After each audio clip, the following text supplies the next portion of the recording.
അല്ലു അർജുൻ ജയിലിലേക്ക് 14 ദിവസത്തേക്ക് റിമാൻഡ് ചെയ്തു. പുഷ്പ 2 റിലീസ് ദിവസത്തെ പ്രത്യേക പ്രദർശനത്തിനിടെ തിയേറ്ററിലുണ്ടായ തിക്കിലും തിരക്കിലും പെട്ട് യുവതി മരിച്ച സംഭവത്തിൽ നടൻ അല്ലു അർജുൻ റിമാൻഡിൽ. നാമ്പള്ളി കോടതിയുടേതാണ് വിധി. 14 ദിവസത്തേക്കാണ് റിമാൻഡ് ചെയ്തിരിക്കുന്നത്. നടനെ ചഞ്ചൽഗുഡ ജയിലിലേക്ക് മാറ്റും.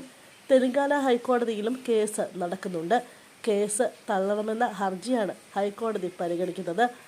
അതേസമയം അല്ലുവിനെ ജയിലിലേക്ക് മാറ്റിയിട്ടില്ല. ഹൈക്കോടതിയിൽ ഇടക്കാല ജാമ്യം അനുവദിക്കണമെന്നാവശ്യപ്പെട്ട് ഹർജി നൽകിയിട്ടുണ്ട് നടൻ. ജാമ്യ ഹർജിയിൽ വിധി വന്നതിന് ശേഷം മാത്രമാകും തീരുമാനം. പോലീസ് ഇപ്പോൾ ഹൈക്കോടതിയുടെ തീരുമാനത്തിനായി കാത്തിരിക്കുകയാണ്. ഇടക്കാല ജാമ്യത്തെ കോടതി എതിർക്കുന്നുണ്ട്. അതേസമയം കോടതി കനിഞ്ഞില്ലെങ്കിൽ തെന്നിന്ത്യൻ സൂപ്പർ താരം ഇന്ന് ജയിലിൽ അന്തിയുറങ്ങേണ്ട അവസ്ഥയുണ്ടാകും. കേസിൽ താൻ നേരിട്ട് ബന്ധപ്പെട്ടിട്ടില്ലെന്ന് അല്ലു അർജുൻ വാദിക്കുന്നു.